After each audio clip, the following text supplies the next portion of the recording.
It all started on a rainy Monday morning, when Daniel Mercer, the man behind one of the fastest-growing cafe chains in the city, found himself staring at his laptop screen. His office was silent except for the faint hum of the air conditioner and the occasional ping of emails landing in his inbox.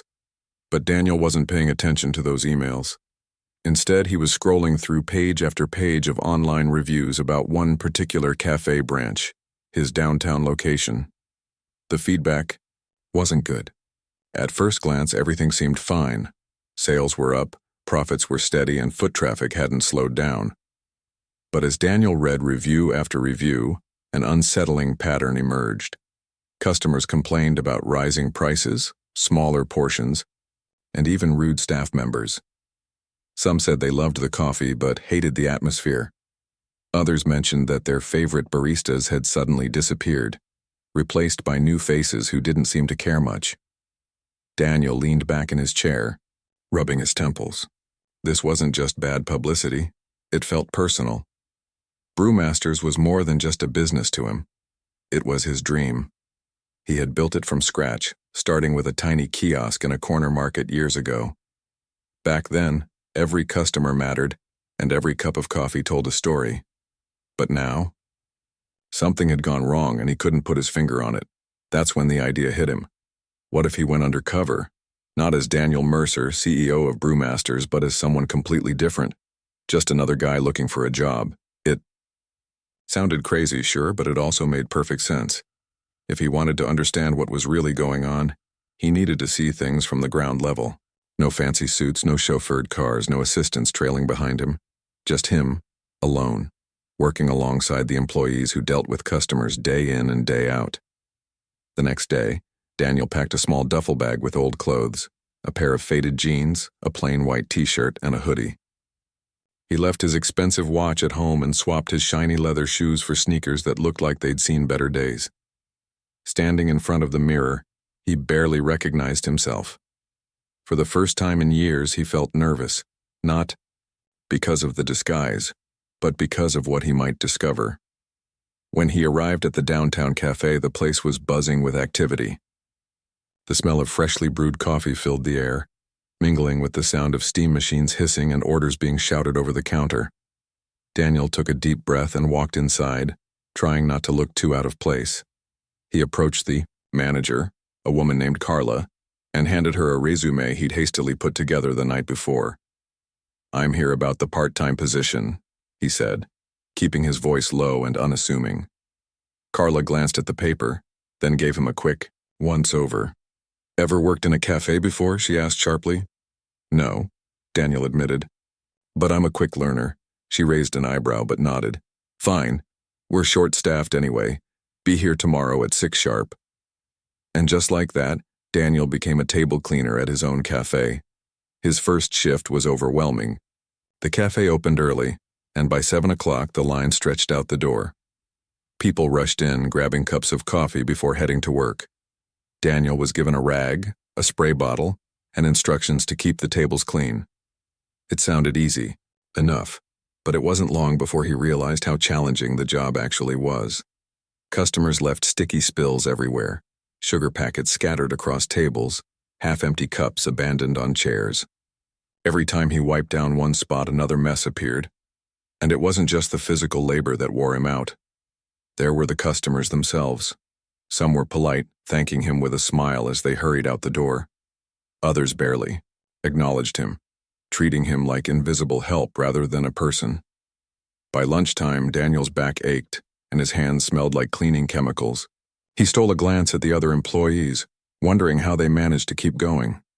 Most of them moved with practiced efficiency, juggling multiple tasks without breaking a sweat. One young woman, in particular, caught his eye. She worked behind the counter, expertly crafting lattes and cappuccinos while chatting with customers. Her name tag read Mia, and she seemed to have a knack for making people feel welcome. During a brief lull, Daniel struck up a conversation with Mia. "How do you stay so calm during the rush?" he asked. She laughed, brushing a strand of hair out of her face. "You get used to it, plus I remind myself that most people are just stressed or running late. They don't mean to snap at you." Her words stuck with him. As the day went on, he started paying closer attention to the interactions between staff and customers. He noticed how some employees smiled despite the chaos, while others looked like they'd rather be anywhere else. He also picked up on subtle tensions among the team, whispers exchanged in corners, frustrated sighs when orders got mixed up, and the occasional glare directed at Carla, the manager. By the end of his shift, Daniel was exhausted, but he was also intrigued. For the first time in years, he felt connected to the heartbeat of his company. He saw the struggles, the frustrations, and the moments of joy that happened far away from boardrooms and spreadsheets. And yet, something still felt off. Why were employees so unhappy? Why did customers keep complaining about prices? These questions lingered in his mind as he clocked out and headed home, already dreading and anticipating his next shift. Daniel's second day at the cafe started early, too early for someone who wasn't used to waking up before sunrise. The alarm buzzed at 5:30 a.m., pulling him out of a restless sleep. His body still ached from the previous day's work, but he forced himself out of bed, grabbed his duffel bag, and headed back to the cafe. By the time he arrived, the sun was just beginning to peek over the horizon, casting a soft, golden glow on the streets. Inside the cafe, however, it was business as usual. Bright lights, clattering dishes, and the constant hum of machines brewing coffee. Carla greeted him with a curt nod as he walked in. "You're on dish duty today," she said without looking, up from her clipboard. Daniel nodded silently and made his way to the sink area at the back of the kitchen. It wasn't glamorous work, but he figured it would give him a chance to observe more of what went on behind the scenes. The sink station was tucked away in a corner, hidden from most of the customer's view. Piles of dirty cups, plates, and utensils waited for him, stacked precariously on trays. As he rolled up his sleeves and began scrubbing, he noticed how chaotic things could get during peak hours. Orders poured in nonstop, and the staff moved like clockwork, shouting instructions over the noise. Despite the organized chaos, there was an underlying tension that Daniel couldn't ignore.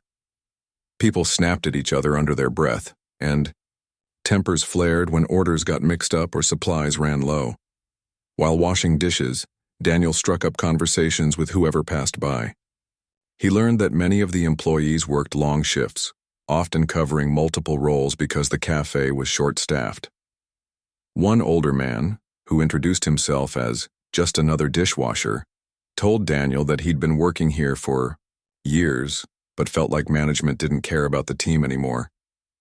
"Used to be different," the man muttered. "Now it's all about numbers. Don't matter if we burn ourselves out, long as the cash register keeps ringing." These comments stuck with Daniel. They reminded him of the online reviews he'd read, the ones where customers complained about rude staff members. Was it possible that the employees' frustration was spilling over into their interactions with customers? Or was something else going on? Later that afternoon, Daniel was assigned to help Mia again. She seemed to glide effortlessly through her tasks, even during the busiest moments. Watching her, Daniel realized how much skill and patience the job required. Making drinks wasn't just about following recipes. It was about timing, precision, and multitasking. And yet, despite the pressure, Mia always managed to crack jokes or offer kind words to stressed-out customers. During a brief break, Daniel asked her why she stayed. "Why do you keep doing this?" he said, gesturing to the bustling cafe around them.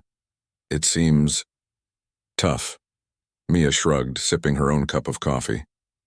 "Yeah, it's not easy, but I love it. I mean, look at this place. Every person who walks in has a story. Some need their morning caffeine fix to survive the day. Others come here to meet friends, study, or just sit quietly for a bit. Being part of that, it means something to me." Her passion was contagious, and Daniel found himself smiling. But then her expression turned serious. "That being said," she added, lowering her voice, "things haven't been great lately. Prices keep going up, tips are down, and everyone's stretched thin. It's hard to stay positive sometimes." Daniel frowned, curious. "What do you mean, prices keep going up?" Mia hesitated, glancing around to make sure no one was listening. I don't know if I should say anything, but some of the menu items cost way more than they used to. Like way more.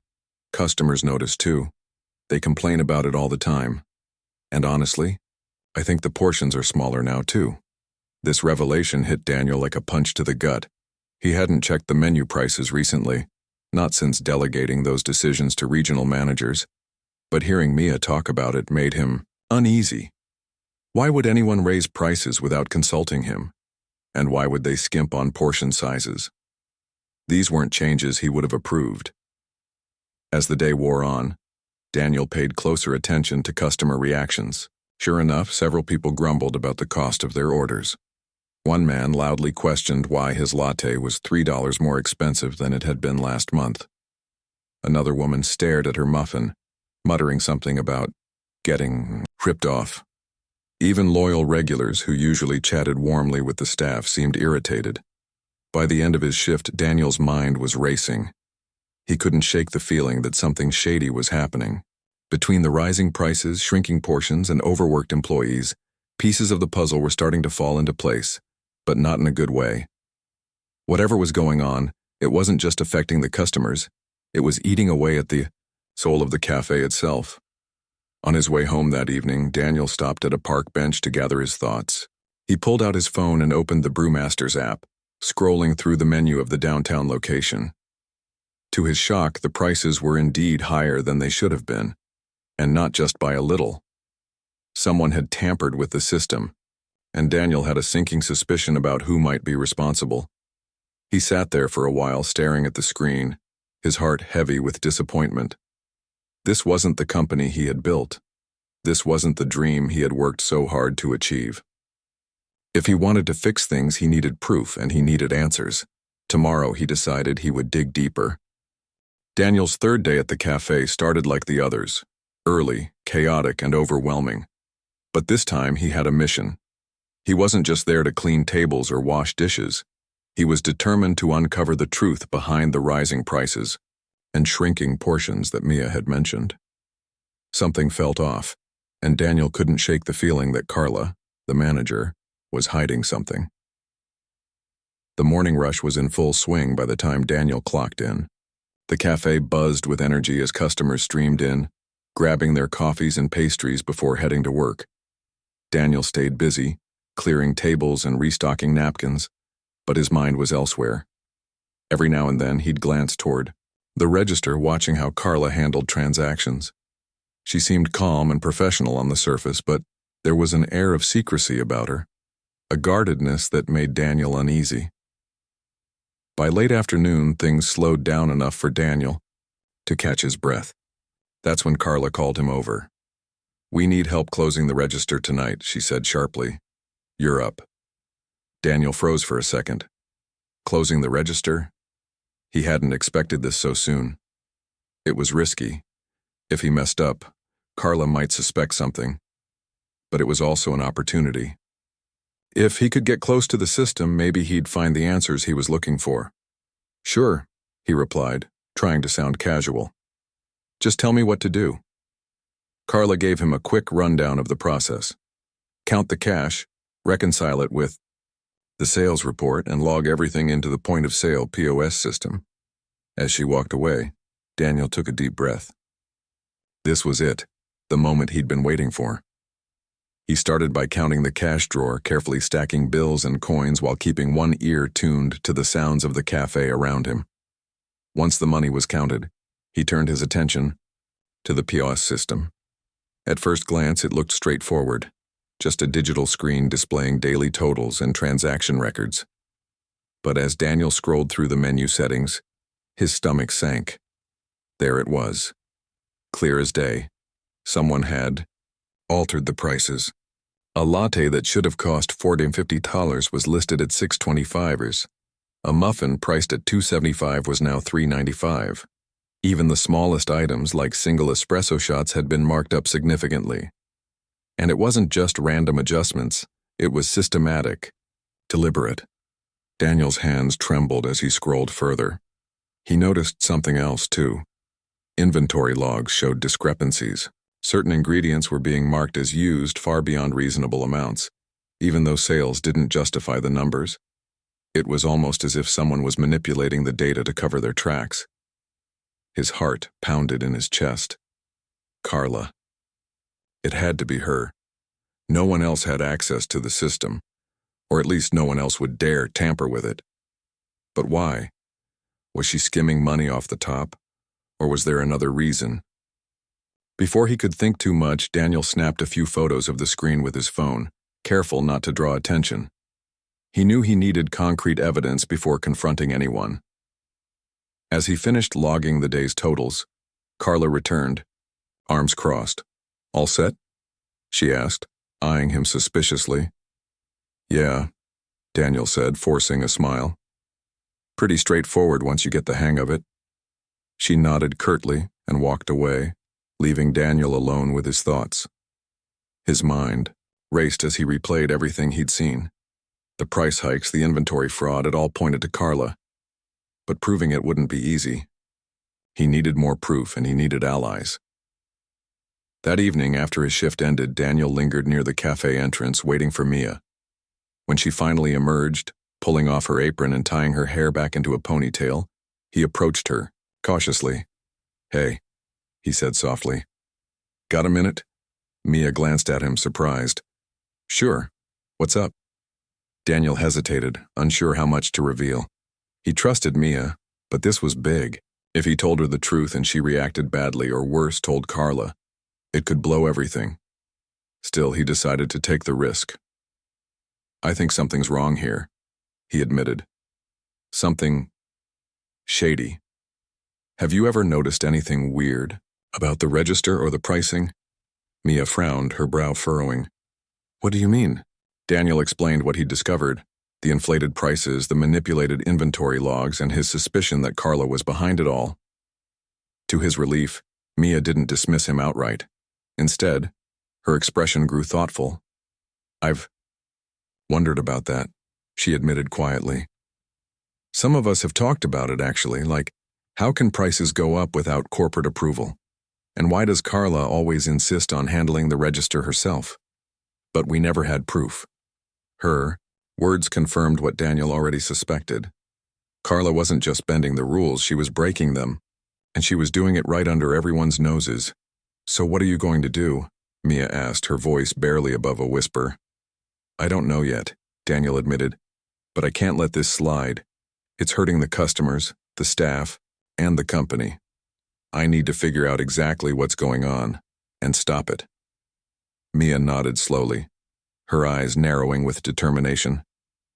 "If you need help, let me know. I'm tired of seeing this place fall apart." Her support meant more to Daniel than she realized.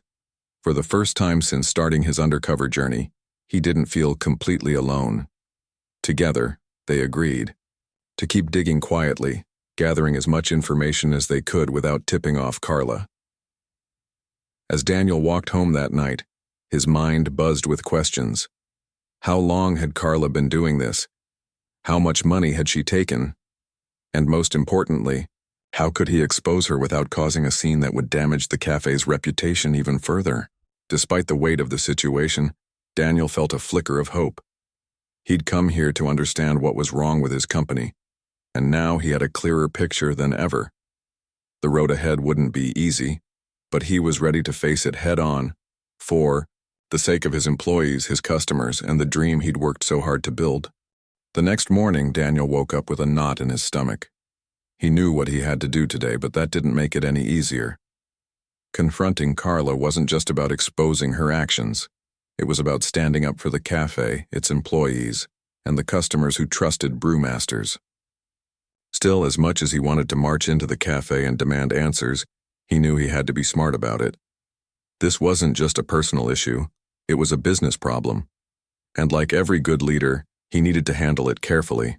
When he arrived at the cafe, everything seemed normal, or as normal as things could be under the circumstances. The usual morning rush was underway, with customers lining up for their coffees and pastries. Carla was already behind the counter, barking orders at the staff and keeping a close eye on the register. She looked calm and collected, as if nothing was wrong. But Daniel knew better. Beneath her polished exterior, there was a web of secrets, waiting to unravel. He spent the first half of his shift doing his usual tasks, cleaning tables, restocking supplies, and helping wherever he was needed. But his mind was elsewhere. Every glance at Carla made his pulse quicken. Was she watching? Him. Did she suspect anything? He tried to act casual, but the weight of what he was about to do pressed down on him like a heavy blanket. By early afternoon, the cafe slowed down enough for Daniel to approach Carla. He waited until she was alone near the register, pretending to organize some menus. When she turned to face him, he took a deep breath and stepped closer. "We need to talk," he said firmly, his voice low but steady. Carla raised an eyebrow, clearly surprised. "About what?" "Not here," Daniel replied, glancing around to make sure no one was listening. "Somewhere private." She hesitated for a moment, then nodded curtly. "Fine, follow me." They walked to the small office at the back of the cafe, a cramped space filled with filing cabinets, stacks of paper, and a desk cluttered with receipts. Carla closed the door behind them and crossed her arms, her expression hardening. "What's this about?" Daniel didn't waste time. "I know what you've been doing," he said, his voice firm. "I saw the price changes, the inventory discrepancies. You've been altering the system and pocketing the extra money. For a split second, Carla's mask slipped. Her eyes widened in shock and her lips parted as if she wanted to deny it. But then her expression hardened again, and she straightened her posture, trying to regain control of the situation. "And who are you to accuse me of something like that?" She shot back, her voice dripping with defiance. "You're just a part-time employee, what do you know?" Daniel met her gaze without flinching. "I know enough. I also know that you're not just hurting the company. You're hurting the people who work here and the customers who trust us. Do you really think raising prices and skimming profits is the answer?" Carla's composure cracked further. For the first time, Daniel saw a flicker of vulnerability in her eyes. "It's not like I had a choice," she muttered, her voice quieter now. "Corporate doesn't pay us enough to cover expenses. I was just trying to make ends meet." "That's not an excuse," Daniel countered, his tone softening slightly. "If you were struggling, you should have come to me, not broken the rules and lied to everyone." Carla stared at him, her jaw tightening. "To you? You're never here. You're always off in your fancy office, making decisions without thinking about how they affect us. We're the ones dealing with angry customers, long hours, and impossible targets. You wouldn't understand." Her words hit Daniel harder than he expected. She wasn't entirely wrong. As the CEO, he distanced himself from the day-to-day operations of the cafe, trusting others to handle the details. But that didn't justify what Carla had done. Stealing wasn't the solution, no matter how difficult things got. "I'm here now," Daniel said quietly, "and I see what's happening. I see how overworked everyone is, how frustrated they feel. But taking money from the register isn't going to fix anything. It's only going to make things worse." Carla looked away, her shoulders slumping in defeat. For a moment, neither of them spoke. The silence in the room was heavy, charged with unspoken emotions. Finally, Carla sighed and sank into the chair behind the desk. "You're right," she admitted, her voice barely above a whisper. "I messed up. I thought I could cover my tracks, but I guess I underestimated how much pressure I was under." Daniel nodded, feeling a mix of anger and sympathy. "I'm not excusing what you did. It's fraud, plain and simple. But if you cooperate with me with corporate, I'll make sure you get the support you need. Legal help, counseling, whatever it takes, just don't make things harder than they already are." Carla hesitated, then nodded slowly. "Okay, I'll cooperate." With that, Daniel stood up, his mind racing with what came next. Firing Carla wasn't going to be easy.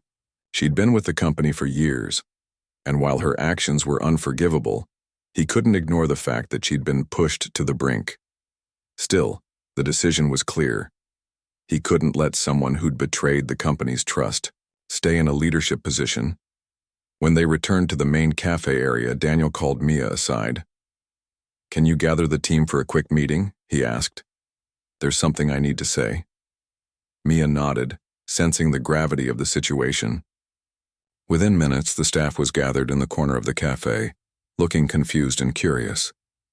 Carla stood off to the side, her face pale and expressionless. Daniel took a deep breath and addressed the group. "First, I want to thank all of you for your hard work," he began. "Running this cafe isn't easy, and I know you've been carrying a lot of weight lately. Unfortunately, I've discovered some serious issues that need to be addressed immediately." He paused, letting his words sink in. "Carla has been manipulating the pricing system and inventory logs for personal gain. This behavior is unacceptable, and it's hurting not only the company but all of you. Effective today, Carla is no longer employed by brewmasters." A wave of murmurs rippled through the group. Some looked shocked, others relieved. Carla remained silent, her head bowed. "But this isn't just about firing someone," Daniel continued. "It's about fixing what's broken. Starting now, we're going to make changes. Better wages, improved working conditions, and open communication between management and staff. Your voices matter, and I'm committed to making sure they're heard." As he spoke, Daniel noticed a shift in the room. The tension that had lingered for so long began to lift, replaced by a sense of hope. Mia smiled faintly, giving him a small nod of approval. After the meeting, Daniel pulled Mia aside again. "I need your help," he said. "We're going to rebuild this place together, starting with you. How would you feel about becoming assistant manager?" Mia's eyes widened in surprise. "Me? Really?" "Yes," Daniel replied with a smile. "You've shown incredible dedication and integrity. This cafe needs leaders like you." Tears welled up in Mia's eyes as she nodded.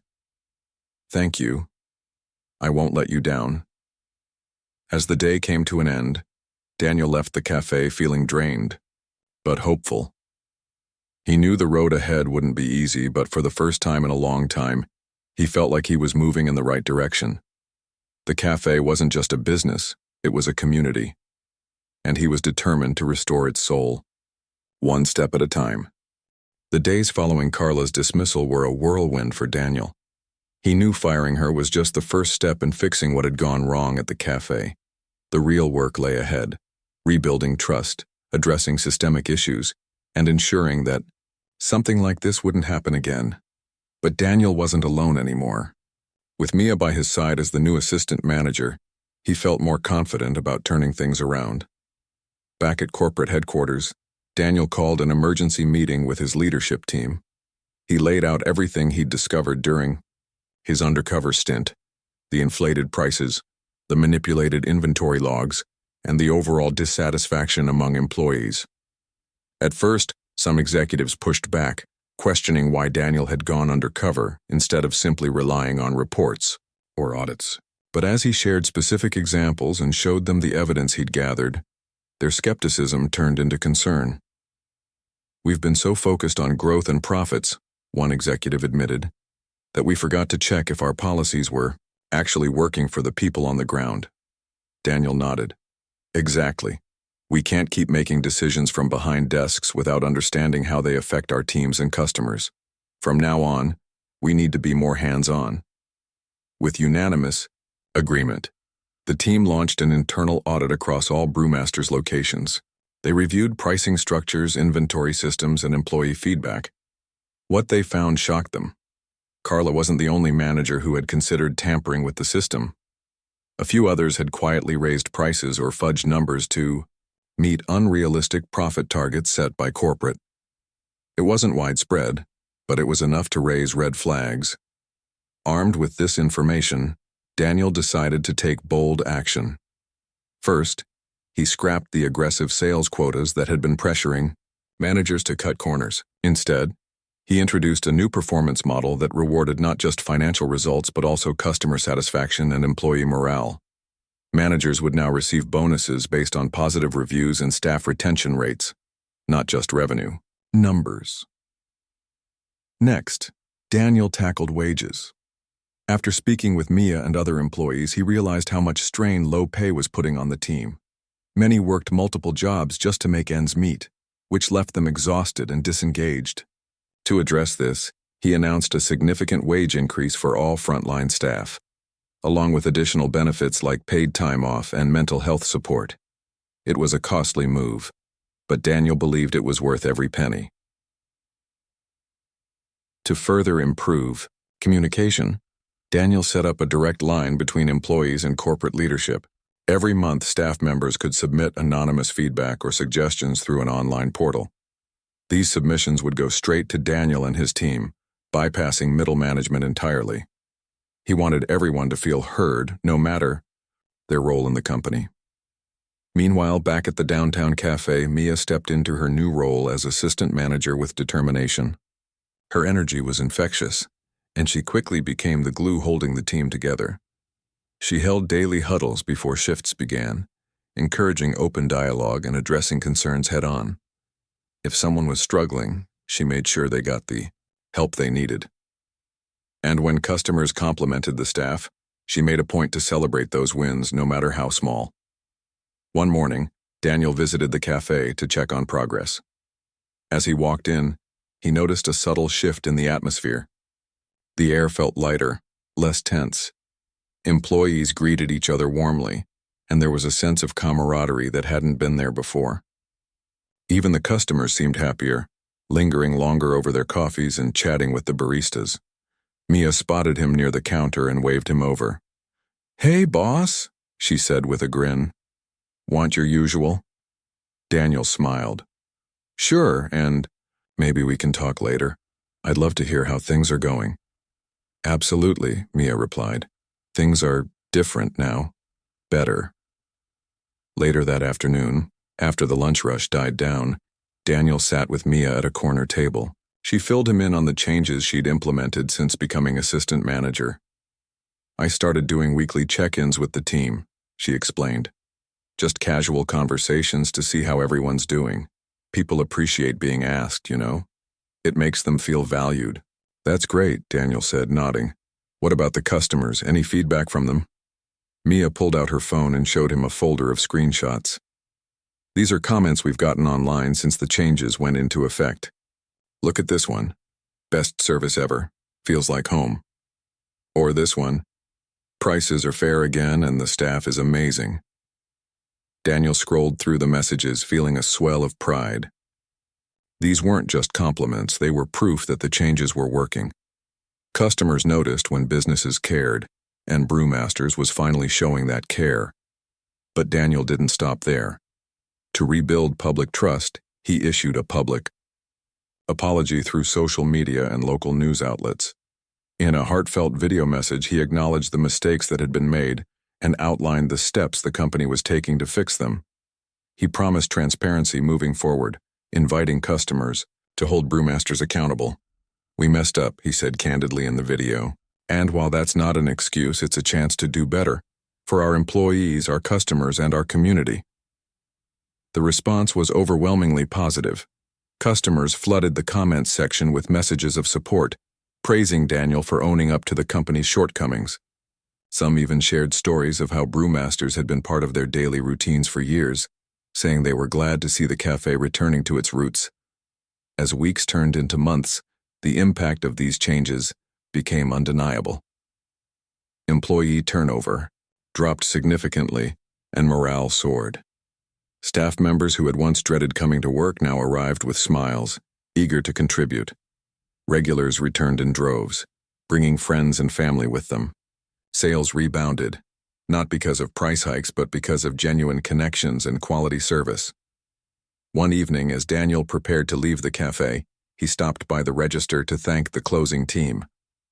Mia was there, counting the days, earnings, and jotting notes in a ledger. She looked up and smiled when she saw him. "You're still here?" she teased. "Thought you'd be home by now." "I could say the same about you," Daniel replied with a chuckle. "But seriously, thank you for everything. You've done an incredible job." Mia shrugged modestly. "It's not just me. Everyone's pulling their weight. That's what happens when people feel like they're part of something bigger." Her words stayed with Daniel as he walked home that night. He thought about how far the cafe and the entire company had come in such a short time. It hadn't been easy, and there was still work to be done. But for the first time in years, Daniel felt truly connected to the heart of brewmasters. It wasn't about profits or growth charts, it was about people. And that, he realized, was the secret to building something that lasted. Months had passed since Daniel first stepped into the cafe as an undercover employee. What started as a desperate attempt to uncover the truth had turned into a journey of self-discovery and transformation, not just for him, but for the entire company. As he sat at a corner table in the downtown cafe one quiet afternoon, sipping his favorite cup of coffee, he couldn't help but reflect on how much had changed. The cafe buzzed around him, alive with warmth and energy. Employees moved with purpose, their laughter mixing with the hum of machines and the chatter of customers. Gone were the days of tension and frustration that once filled the air. Now there was a sense of unity, a shared mission to create something meaningful. It wasn't perfect, of course. There were still challenges like managing busy shifts or dealing with difficult customers. But the difference was in the attitude. People cared again. They cared about their work, about each other, and about the experience they provided. Mia walked over, carrying a tray of freshly baked pastries. She noticed Daniel sitting alone and joined him, sliding into the chair across the table. "Mind if I take a break?" she asked with a smile. "Of course not," Daniel replied, gesturing to the seat. "You've earned it." She placed the tray on the table and sighed contentedly. "It feels good, doesn't it? Like we're finally getting back to what this place is supposed to be." Daniel nodded, looking around at the bustling cafe. "Yeah, it does. And honestly, I don't think we could have done it without you. You've been incredible." Mia blushed slightly, brushing off the compliment. "I didn't do anything special. Just tried to listen and support the team. That's all anyone really wants, to feel heard." Her words struck a chord with Daniel. Listening. That was the key, wasn't it? For so long, he'd been focused on growth charts, profit margins, and corporate strategies. He'd forgotten the most important part of running a business, the people. Whether it was employees, customers, or even himself, everyone wanted to be seen and valued. And when they weren't, cracks began to form. Cracks that could bring down even the strongest foundation. Thinking back to his time undercover, Daniel realized how much he'd learned. He'd gone in thinking he already knew everything about brewmasters, but instead, he'd discovered blind spots he never would have noticed otherwise. The overworked staff, the rising tensions, the hidden frustrations, they were all symptoms of deeper issues that no report or spreadsheet could capture. Sometimes understanding your business meant rolling up your sleeves and working alongside the people who kept it running. That lesson stayed with him long after the scandal with Carla had been resolved. It inspired him to make lasting changes across the entire company. He initiated monthly town hall meetings where employees from every branch could voice their concerns directly to leadership. He implemented training programs to help managers lead with empathy and integrity. And perhaps most importantly, he made it clear that mistakes wouldn't be swept under the rug. They'd be addressed openly and honestly. The public response to these efforts was overwhelmingly positive. Customers appreciated the transparency and authenticity brewmasters now embodied. Online reviews praised not only the quality of the coffee, but also the kindness of the staff. Local media outlets featured stories about the company's turnaround, highlighting Daniel's decision to go undercover as proof that leaders should always stay connected to their roots. One day, Daniel received an invitation to speak at a prestigious conference. At first, he hesitated. Public speaking wasn't his strong suit, and he worried about coming off as insincere. But Mia encouraged him to accept the offer. "People need to hear your story," she said. "Not because it's unique, but because it's real. You went through something messy and came out better for it. That's powerful." So, Daniel agreed. He spent weeks preparing his talk titled, "Why I Cleaned Toilets to Save My Company." On the day of the event, he stood nervously on stage, staring out at hundreds of faces watching him intently. Taking a deep breath, he began. "I used to think being a good leader meant having all the answers," he admitted, "but I was wrong. Being a good leader means asking the right questions, and sometimes doing the hard work yourself. When I went undercover, I didn't expect to find fraud or corruption. I expected to understand why my customers were unhappy. Instead, I found a broken system, overworked employees, and a manager who felt trapped enough to do something unethical.